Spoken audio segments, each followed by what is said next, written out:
Salve, salve, galera da terceira série. Nós vamos falar hoje em história sobre Goiás e o período, Vargas, como que esse processo se deu aqui dentro, Para isso, a gente precisa entender que a história de Goiás tem certas particularidades em relação ao resto do Brasil. Então, esse período nós chamamos de período republicano, que vai iniciar em 1889. E aqui em Goiás, esse período é chamado de coronelismo, porque são os coronéis, são aqueles grandes latifundiários que determinam quem assume e quem não assume o poder. Então, a gente tem determinados aspectos na política de Goiás que vai desenvolver. Na República Velha, que vai de 1889 até 1930, que é durante aquela política oligárquica, café com leite, que nós já estudamos. Depois nós temos a era Pedro Ludovico, que vai de 1930 a 1945. É bem esse período que a gente quer falar para vocês, aqui nesse assunto. Então, em 1930, está acontecendo, a tomada de posse de Getúlio Vargas, que é chamada de Revolução de 1930, quando Vargas assume a presidência do Brasil. A Revolução de 1930, sem raízes aqui no nosso estado, teve um significado profundo para a gente, porque ele é um marco de uma nova etapa da história. Ele vai transformar, o campo social, o campo político, E esse movimento ele não foi popular, ou seja, a população em si nem tomou consciência, mas houve constantes transformações desse processo, porque faltava uma organização de classe dentro de Goiás. Coisa que já acontecia nos outros estados, haja visto, inclusive, que havia o questionamento daquela política oligárquica anterior ao governo Vargas. Como que vai funcionar esse processo aqui, em Goiás? Nós temos aqui a construção da estrada de ferro, foi o grande primeiro dinamismo na urbanização das cidades, de Goiás, ou seja, o surgimento de novas cidades, vai surgir ao longo da construção dessa estrada de ferro, que é chamado de Mogiana, em Araguaçá e do Araguari, para chegar até aqui para a gente. E essas ferrovias vai fazer com que aconteça essa intensificação de povoamento goiano e ligou-se a duas ordens principais. Um lado facilitou o acesso dos produtos goianos aos mercados do litoral. Por outro, nós vamos ter também a questão correspondendo à efetiva ocupação agrícola por parte do território goiano. Então, nós tivemos aqui o primeiro surto da mineração, que logo se escasseou. Aí nós vamos ter uma dificuldade imensa de sobrevivência dentro do estado. Essas pessoas vão sair dessa área mineradora e esparramar pelo estado de Goiás na produção rudimentar da pecuária. E agora nós temos a chegada das ferrovias, que faz com que aconteça o desenvolvimento dessas cidades a partir de 1930. Então, nós vamos ter o desenvolvimento do Sudeste, do Sul e Sudoeste, evidenciado através da formação desses povoados. Então, nós temos Santana das Antas, que é a formação de Anápolis, depois nós vamos ter Rio Verde das Abóboras, que é aqui a nossa cidade, São Sebastião do Alemão, que é Palmeiras, Nazário, Catingueiro Grande, que é Itaúsu, Inhumas, Cerrado, Neirópolis, Ribeirão, que é o Guapó, Santo Antônio dos Grimpais, Hidrolã, que é Hidrolândia, Pindabinha, que é Leopoldo de Bulhões, Vianópolis, Gameleiras, que vai formar Cristianópolis, Urutaí, continua assim da mesma forma até hoje, Goiandira e por aí vai. 10 novos municípios surgiram. Então, nós vamos ter outros: Planaltina, Orizona, Bela Vista, Corumbaíba, Itubiara, Mineiros, Anicuns, Trindade, Cristalina, Pires do Rio, Caldas Novas, Buriti Alegre. E como que vai ser a predominância desse processo? Economicamente, nós temos a chegada da ferrovia em Goiás, 1913, Goiandira, Ipameri, Catalão, 1924, Vianópolis, 1930, nós temos o surgimento de Silvânia, 1931, Leopoldo de Bulhões, 1935, Anápolis. Aí nós vamos ter o aumento das atividades agrícolas voltada para a produção do arroz, do milho e do feijão e das charqueadas, que é Catalão, Ipameri e Pires do Rio, que são a produção de carne em charque, salga a carne para poder, né, fazer o seu comércio. Aí nós vamos ter movimentos que contestavam, que não apoiavam aquele coronelismo lá daquela política café com leite, aquela oligarquia em 1929, que é a revolta de São José, né, do Duro, que nessa época liderada pelo coronel Abílio Volney, é um coronel tentando tomar o poder de outro coronel. Depois nós temos, né, em 1925, Benedita Cipriana Gomes, a Santa Dica, né, que é um movimento regional, né, de classes minoritárias que queria ter acesso a melhores oportunidades, né. Em 1924, 1927, Coluna Prestes, que é um movimento tenentista, que é quando sai, né, esse processo, essa mudança política dentro de Goiás. Então, nós temos ainda o processo de imigração, a vinda dos árabes, né, para o estado, né, de Goiás, vai se dispersar pelo estado, mas esses árabes vão ficar principalmente Goiânia, Anápolis, Catalão. A vinda dos alemães, que vai vir para a colônia de Uvá, que é a cidade de Goiás, dos italianos para Nova Veneza, né, e dentro desse processo, ainda temos a presença desse movimento tenentista. E essa política, né, desse movimento tenentista, são os tenentes, né, que está contestando o poder do presidente da época e exigindo mudanças na prática política, né. Os tenentes, seu movimento, ele percorria o interior, conscientizando a população, né, para acabar com aquele trato da política dos governadores, que nós estudamos lá nas oligarquias, né, ou seja, aqui fazia o que o presidente definia e se intervisse, o presidente imporia sua vontade aqui, né?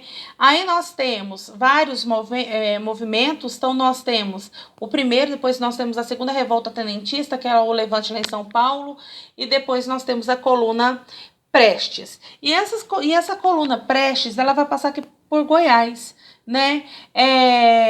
Por Porto Nacional, os comandantes, os rebeldes ficaram hospedados, né? E via neles como libertador, né, da região em relação ao predomínio de quem? Desses coronéis. Dentro dessa questão, né, nós temos a passagem desse processo, dessa coluna Prestes, em Sant'Angelo, né, que nasceu Alegreste, sai de lá e vai atravessar 25 mil quilômetros, 11 estados brasileiros, né, e pelo território do Paraguai também. A coluna Prestes sai com um fixo de 300 militares, sendo comandada por Luiz Carlos Prestes, o Cavaleiro da Esperança, né, que trazia consigo essa questão dessa mudança nesse cenário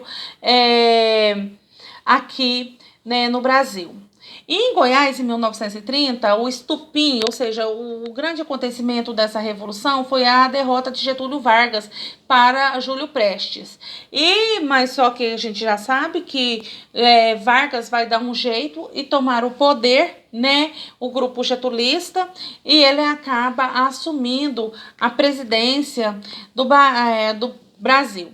Aqui nós não temos raízes desse movimento, mas tem uma grande significação, porque é o marco de uma nova história do Goiás, né? Ele não foi popular, sequer uma revolução de minorias ou com objetivos sociais, né? Ou na consciência social, não havia atingido nenhum apogeu aqui dentro de Goiás.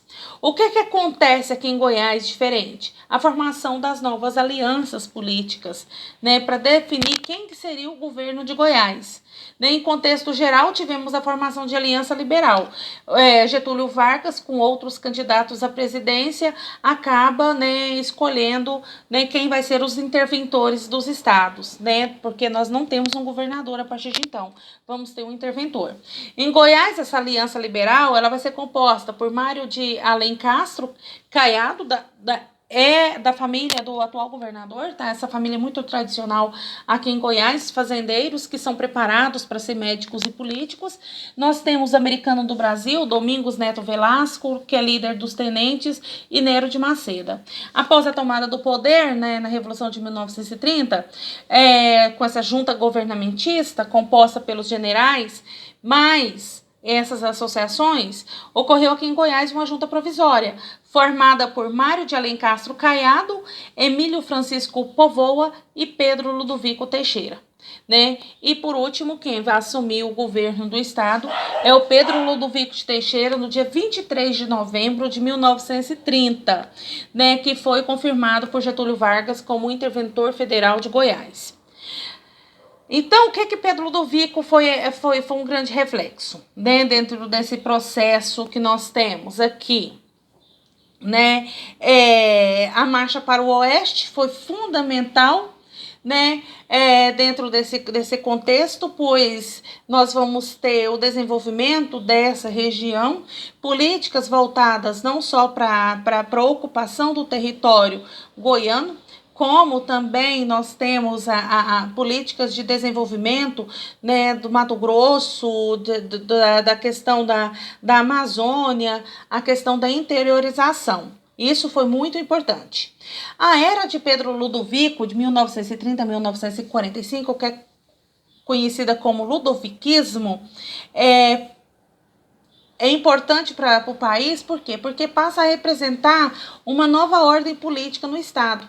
Se por um lado nós temos donos de um poder que representava interesses da burguesia ou de um proletariado que estava começando a nascer, né, nós também temos interesses de novos grupos políticos em ascensão, principalmente do sul e sudoeste do estado. Nesse caso, né, a Rio Verde está inserida dentro desse processo. Essa construção dessa nação brasileira foi importante, que foi uma mentalidade criada por Vargas e passa a ocupar, né, a memória de todo mundo, né, que torna essa necessidade dessa expansão do capitalismo, buscar novas áreas, comprar alimentos, comercializar, a questão da segurança nacional, né? Então tem todas essas questões aqui dentro desse processo. Então, para atender essa expansão territorialista, essa expansão econômica que Vargas tanto penhorava, né?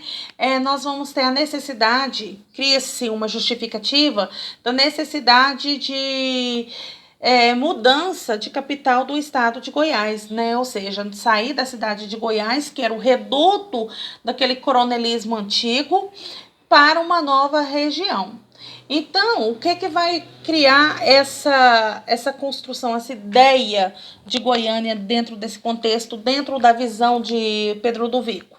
A questão do sítio, a questão do clima, a questão do homem, a questão do abastecimento de água, a questão de rede de esgoto. A cidade de Goiás não tinha para onde crescer mais. Então, como que vai, né, ter esse aspecto econômico? Essa interligação de dentro de todo o estado, tinha que escolher uma outra região. Então, onde Goiânia foi construída, foi escolhida a dedo, né? Plana, ela tem um determinado desenho, ela tem um determinado elo de ligação, os prédios poderiam ter determinado tipo de tamanho. Então, tem todo esse contexto. É um clima mais ameno que perto da cidade de Goiás, é mais fresco. Poderia ter mais pessoas, né, morando na cidade, mas Goiânia foi criado para ter 30, 40 mil habitantes no máximo. Hoje tem mais de 1 milhão. Mas o que passou mesmo, verdade de tudo, foi o fato político de tirar a capital do estado do berço dos caiados, romper com o passado, plantar uma semente do novo, tanto que o lema do governo do Pedro Ludovico era um novo tempo. Será que alguém percebeu a esperteza aí do Marconi dentro desse período? Usou o mesmo lema do Pedro Ludovico para poder estabelecer a sua administração. Assim, mediante decretos, surgiu uma nova capital. Então, nós vamos ter, no dia 20 de 12 de 1932, nós temos o decreto 2737, nomeando um determinado bispo, e ele que deveria escolher onde seria a construção da nova capital. No dia 24 de dezembro de 1933, o lançamento da Pedra Fundamental de Goiânia e Pedro Ludovico Teixeira. No dia 5 de setembro de 1942, a inauguração da capital de Goiás. Pedro governaria Goiás novamente de 1951 a 1954, dessa vez eleito por voto direto. A construção de Goiânia e a nova dinâmica econômica de Goiás foi importantíssimo dentro dessa marcha para o oeste. Ou seja, ela cria um elo de ligação que até então o Estado não tinha e facilita, inclusive, para a expansão de conquistas territoriais e transformações territoriais até para o norte do país. Goiânia, em 1933, foi lançado um semário social e havia o objetivo nesse semário de escolher o nome da capital, dentro desse processo. Assim, 2 de agosto de 1935, usou pela primeira vez o nome de Goiânia, ao assinar um decreto 237, criando o município. O ganhador do concurso foi o professor Alfredo de Castro, O pseudônimo dele foi Caramuru. Aí, então, uma das razões, a função, o porquê da transferência, a grande questão da transferência da capital, sem dúvida, foi tirar das mãos da família do Caiado o poder coronelístico que até então tinha. Depois, Pedro Ludovico Teixeira, ele foi nomeado como interventor de Goiás após a Revolução de 1930 por Getúlio Vargas, Dentro dessa transferência da capital, cria-se um novo centro político, e que vai apoiar esse processo. Vargas também, ele apoia-se dentro disso. E nós temos essas ideias mudancistas, Ao mesmo tempo, alguém sempre vai defender que não mude. Então, nós temos esse contraponto dentro do período, que esse primeiro período que Pedro Ludovico teve no poder. O grande legado, sem dúvida, foi a transferência da capital. Até mais, gente, qualquer dúvida, disposição.